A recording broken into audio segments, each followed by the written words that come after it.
কোরবানির মাংস খেতে খেতে যারা এই ভিডিও দেখছেন সেই কোরবানির পশু কবুল হয়েছে কি হয় নাই সেটা আমরা কেউ জানি না।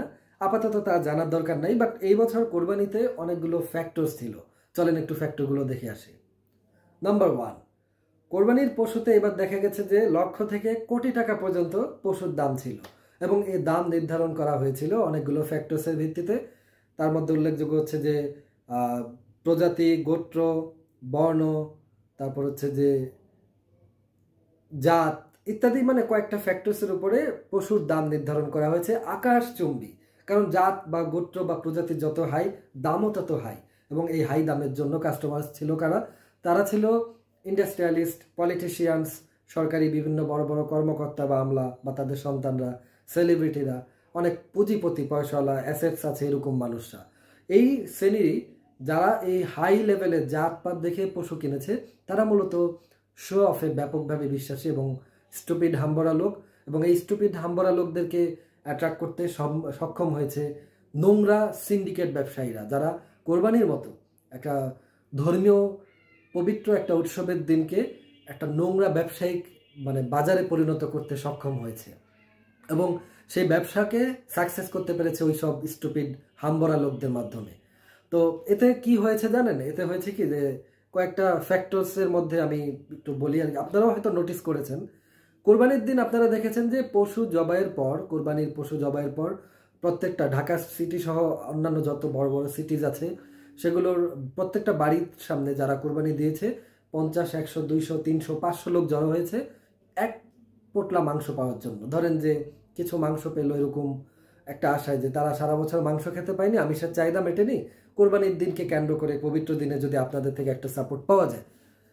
তো হয়েছে কি, ওইখানে মাংস কালেকশনে যে একজন ব্যক্তি একই পরিবারে গিয়েছে তা না, একই পরিবারে ধরেন 6 জন আছে, 6 জন এক একজন 4 বার করে, 4, 6, 24, 30, 50, 100 বার, তারপরে এক বিল্ডিংয়ে না অসংখ্য বিল্ডিংয়ে একই ব্যক্তিরা বারবার যাচ্ছে, এইভাবে তারা মাংস কালেকশন করেছে।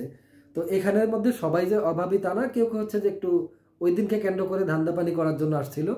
তারা কি করেছে, এই মাংসগুলো কালেক্ট করার পরে তারা নিয়ে গেছে মিরপুর বাজারের সামনে, মোহাম্মদপুরে বা গুলিস্তানে, এরকম বেশ কতগুলো জায়গা আছে যেখানে এই ভিক্ষা করা মাংসগুলো সেল হয় 750 থেকে 900 টাকা বিভিন্ন রেঞ্জে, এবং সেই দামটা নির্ধারণ হয় মাংসের কোয়ালিটি অনুযায়ী।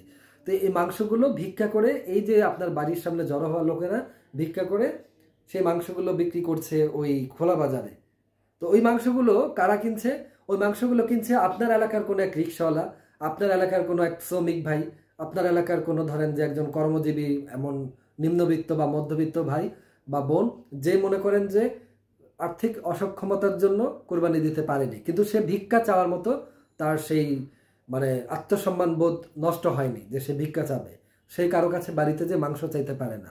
তো যেহেতু সে মাংস চাইতে পারে না, কিন্তু তার পরিবারের কেউ না কেউ হয়তো এরকম একটা দিনে মাংস খাওয়ার জন্য অপেক্ষা করছে, পরিবারে ছোট ছোট ছেলে মেয়ে আছে হয়তো বা ভাই বোন আছে, তো তাদের ক্ষেত্রে ওই গন্তব্য হচ্ছে ওই মার্কেট, যে মার্কেটে আপনাদের ভিক্ষা দেওয়া মাংসটুকু নিয়ে ওই মার্কেটে বিক্রি করা হয়েছে। ওইখানে 800, 850 বা 900 টাকার মধ্যে 1-2 কেজি মাংস এনে তারা ওই আত্মসম্মান বোধ সম্পন্ন নিম্নবিত্ত মধ্যবিত্তরা সেই মাংস নিয়ে তাদের পরিবারের সবাইকে কোরবানির উৎসবে সামিল হচ্ছে। তো এটা সম্পূর্ণ দায়ভার কিন্তু আপনাদের। এটা সম্পূর্ণ দায়ভার আপনাদের এজন্য যে আপনারা, কোরবানির মূল উদ্দেশ্য হচ্ছে যে আত্মত্যাগ। কোরবানি কিন্তু স্যাক্রিফাইস করা, ত্যাগ করা, ভোগ করা না। তো আপনার যে পশুটা আপনি ত্যাগের জন্য এনেছেন, সেই ত্যাগের জন্য আপনার পরিবারের জন্য একটা নির্দিষ্ট অংশ রেখে বাকিটুকু কিন্তু বিলিয়ে দেওয়া উচিত বা বিলিয়ে দেওয়ার কথা। সেই ধর্মীয় আদেশ আপনি পালন করেন বলেই কোরবানি দিচ্ছেন। কিন্তু আপনি কি করছেন? আপনি কিন্তু এটা করছেন না যে আপনার এলাকায় যে কোন কোন গরিব আত্মীয়, মানে আত্মীয় স্বজন বা কারা আছে একেবারে প্রতিবেশী যারা কোরবানি দিতে পারেনি, কাদের আর্থিক সঙ্গতি নেই, বা কারা ঠিকমতো সারা বছর বাজার সদাই ঠিকমতো করে না বা মাংস টাংস কিনতে পারে না, এরকম লিস্ট আপনি করার চিন্তা বা প্রয়োজন মনেই করেন নাই। আপনি তেল মাথায় তেল ঢালছেন। আপনার ওই যে পাশের বাড়ি যে কোরবানি দিছে ফেরে মাংস দিয়ে আসছেন, এরকম যারা যারা কোরবানি দিতে পারে আপনার পরিচিত, আপনার ক্লাসে যায়, এরকম লোকদেরকে আপনি মাংস দিচ্ছেন, আপনার সার্কেলে মাংস দিচ্ছেন। তো যারা দরিদ্র, যারা আসলে কোরবানি দিতে পারেননি বাট আপনার এলাকায় থাকছে, তাদেরকে আপনি সবাইকে হয়তো সাপোর্ট দিতে পারবেন না, কিন্তু তাদের মধ্যে থেকে আপনি নিজ উদ্যোগে লিস্ট করেন নাই। সে কারণেই এটা আপনার একটা দায়বদ্ধতা থেকে যে রাস্তায় থেকে মানে রাস্তা থেকে অনেকগুলো 50-100 জন 200 জন লোক জড়ো হয়েছে আপনার বাড়ির নিচে, তাদেরকে আপনি মাংস দিয়েছেন, কারণ ওই যে দায়বদ্ধতা কাটানো যে আমি গরিবদেরকে ত্যাগ করলাম, এতে কিন্তু আসলে প্রপারলি ডিস্ট্রিবিউশন হয় নাই। এটা আমার সাথে কেউ যদি দ্বিমত পোষণ করেন আপনারা আপনাদের ওপিনিয়ন বলবেন, বাট আমি এই ঢাকা সিটিতে দেখেছি যে প্রচুর কোরবানি না দেওয়া মধ্যবিত্ত নিম্নবিত্ত তারা কেউ মাংস পায়নি, তাদেরকে কেউ জানানোর প্রয়োজনে মনে করেনি যে ভাই তোমার কি মাংস লাগবে কিনা, বা এই প্রশ্ন কেউ করেনি, এবং কোরবানি দেওয়ার পর তাদের খোঁজ খবর নেয় নাই। কিন্তু কোরবানির মাংস কিন্তু গিভেন লেনদেন হয়েছে, মানে বিভিন্ন জায়গায় দেওয়া হয়েছে, যাদের সঙ্গতি ছিল কোরবানি দেওয়ার তারা মাংস পেয়েছে, এরকম কিন্তু আমি দেখেছি। এটা ঢাকার গেল। এবং আরেকটা 2 নম্বর বিষয় যেটা শেয়ার করি সেটা হলো যে ঢাকার বাইরে গ্রাম দেশগুলোতে বলা হয় থাকে গ্রামের মানুষ নাকি সহজ সরল। অ্যাকচুয়ালি গ্রামের মানুষ অত্যন্ত ধূর্ত এবং চতুর প্রকৃতির, তারা সহজ সরল নয়। হ্যাঁ, তাদের মধ্যে কেউ কেউ হয়তো ভালো থাকতে পারে, বাট বেশিরভাগই খুবই চতুর প্রকৃতির। তো গ্রামে গরু কোরবানি দিয়ে একটা প্রেস্টিজিয়াস ইস্যু, কারণ গরু যদি মানে কোরবানি যদি না দেয় তাহলে মান সম্মান থাকবে না। তো পেটে ভাত আছে কি নাই, ঘরে কারেন্ট জ্বলে কি জ্বলে না, ডাজন্ট ম্যাটার। ম্যাটার হচ্ছে কোরবানি দিতেই হবে, কারণ সবাই দিছে, আমার মান সম্মান থাকবে না। সোসাইটিতে অন্যান্য আরো কিছু স্টুপিড থাকে, তারা জিজ্ঞেস করে এই ভাই কোরবানি দিছেন, ওই ভাই কোরবানি দিছো। এই কোশ্চেনগুলো আসলে বলার দরকার নেই, কারণ যে দেয় নাই সে লজ্জা পায়। তো কোশ্চেনের মানে এমন ধরনটা থাকে যে অ্যান্সার দিতে যে দেয় নাই সে লজ্জা বোধ করে। তো এই লজ্জা থেকে সে বাঁচার জন্য ছলে বলে কোরবানি দেয়। কোরবানিটা দেয় কিভাবে? পকেটে টাকা নাই, পেটে ভাত নাই, ঘরে নাই কারেন্ট, কিন্তু কোরবানি দিতে হবে মান সম্মান বাঁচাইতে। ওই কিস্তি থেকে মানে কিস্তি নেয় আর কি, লোন নেয়। এলাকার যারা এনজিও আছে তাদের থেকে লোন নেয়, লোন নিয়ে ধার দেনা করে আরও নিজের বন্ধু বান্ধব বা সার্কেলের থেকে কিছু টাকা পয়সা নিয়ে মিলে একটা বড় সড়ো না হইলেও মিডিয়াম বা মোটামুটি সাইজের গরু কেনার চেষ্টা করে, আর না হলে একটা বড় সাইজের ছাগল বা 2টা ছাগল। তো এটা চেষ্টা করে, তাদের কিন্তু সঙ্গতি নেই, তাদের জন্য কোরবানি ওয়াজিব না হওয়ারই কথা, যেহেতু আর্থিক সঙ্গতি নেই। কিন্তু তারা প্রেস্টিজিয়াস বিষয়টা অক্ষুণ্ণ রাখতে, সমাজে হ্যাঁ আমি কোরবানি দিছি এই ভাইবটা বজায় রাখতে তারা কোরবানি দেয়। 1 নম্বর। 2 নম্বর হলে এমন লোক আছে যে কোরবানির জন্য ধরেন 5-6 জন একত্রিত হয়েছে, মানে 7টা ভাগে দিবে বা 5টা ভাগে দিবে, এর মধ্যে একজন দায়িত্ব নিছে যে সে গরু টরু পছন্দ করে রাখবে, সবাই মিলে কিনবে, কিন্তু সে আগেই সবার টাকা কালেকশন করছে, তো আগেই যা গরু কিনে আনছে। এটা গ্রাম দেশে আমি নিজে দেখছি, শুনছি। তো তারা গরু কিনে আনছে, যে গরু কিনে আনছে সে ইচ্ছা করে আগে আগে গরু কিনে আনছে, বাকিদের না জানা। এতে মানে সে অনেকগুলো টাকা মারতে পারছে।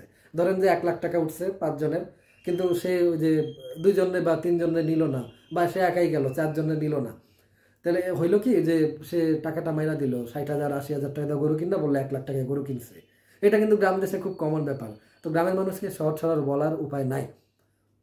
আরেকটা জিনিস হচ্ছে ওই গ্রামে আরেকটা জিনিসও আছে, যে ধরেন 3 জন বা 5 জন মিলে কোরবানি দিছে, যে কাটাকাটি করছে ওরা ঠিক মতো মাংস টাংস দিতেছে না, বা এলাকার একটা ছেলে কাটবে ওরা টাকা দিতেছে না। অথচ কসাইয়ের কিন্তু একটা নির্দিষ্ট ভ্যালু আছে, যে সে কষ্ট করে পুরো গরুটা কাটবে, এটার জন্য একটা নির্দিষ্ট স্ট্যান্ডার্ড চার্জ আছে। তো গ্রামে কিন্তু চার্জ নিয়ে ফাঁকিবাজি করে, গ্যাঞ্জাম করে, ঝগড়া মারামারি কোবাকবিও করে, গরুর চাপাটি দিয়ে কোবাকবি হইতে আমি দেখছি। হ্যাঁ, তো এটা হলো আমাদের দেশের কোরবানি। এবং একজনে মনে করেন যে বাসায় কেউ নাই, মাত্র 2টা ছেলে মেয়ে বা 3টা ছেলে মেয়ে, হাজবেন্ড বিদেশে থাকে বা মারা গেছে, অবস্থা সম্পন্ন বাড়ি আছে, সে কোরবানি দিছে 1 ভাগ, 3 ভাগের মধ্যে 1 ভাগ, পুরা 30-40 কেজি মাংস নিয়ে আসছে, কাউকে দেয় না, কাউকে দিবে না, আমার ছেলে মেয়ে খাবে। মানে এটা মাংস ভোগের একটা দিন, মাংস ত্যাগের নয়। তাহলে কোরবানি দেওয়ার দরকারটা কি? যদি মাংস খাওয়ারই এটা হয়, তাহলে এই নির্দিষ্ট দিনে কেন? যে কোনো দিনে মাংস কিনে খাওয়া যায়, বাসায় একা একা খেলাম, কেউ জানলো না। যেহেতু এই দিনটাকে ডিক্লেয়ার করা হয়েছে ত্যাগের জন্য, এই দিনটাতে সবাই কোরবানি দিয়ে থাকে।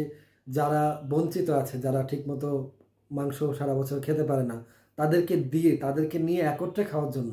তাহলে সেই দিনের মাহাত্ম্য রইল কই? আমি তো স্কলার না, আমি তো বড় আলেম ওলামা মুফতি না। আপনারা যারা এই লাইনে বড় স্কলার, তারা অবশ্যই জানেন যে এই পবিত্র দিনের যে মূল মাহাত্ম্য, তা থেকে কতটুকু দূরে আমরা চলে এসেছি। তো এই বিষয়গুলো আসলে নট অ্যাকসেপ্টেবল। এটা দেখে আমার কাছে, বা যতটুকু আমি দেখেছি, ভালো লাগে নাই। আমার কাছে মনে হয় যে মানুষের এই বিষয়গুলো, মানে উচ্চবিত্ত থেকে নিম্নবিত্ত, এই টেন্ডেন্সিগুলো চেঞ্জ করা উচিত। ধর্মের মাহাত্ম্য কেন আমরা সুন্দর করতে পারছি না? আমাদের পবিত্র একটা ঈদ, কিন্তু আমরা খুবই বাজেভাবে সেলিব্রেট করলাম। আই ডোন্ট নো যে এটা আসমানি জায়গায় স্রষ্টার কাছে কিভাবে গেল, বাট ভালো বলতে পারবেন আপনারা নিজেরাই, যারা নিজেদেরকে আয়নায় তাকিয়ে দেখেন যে আমাদের অ্যাক্টিভিটিসগুলো, রিলিজিয়াস বা ডেইলি অ্যাক্টিভিটিসগুলো কতখানি রিফ্লেক্ট করে সোসাইটিতে, কতখানি মানে ফ্রুটফুলনেস ক্রিয়েট করে সোসাইটিতে, তারাই বলতে পারবেন। Best of luck.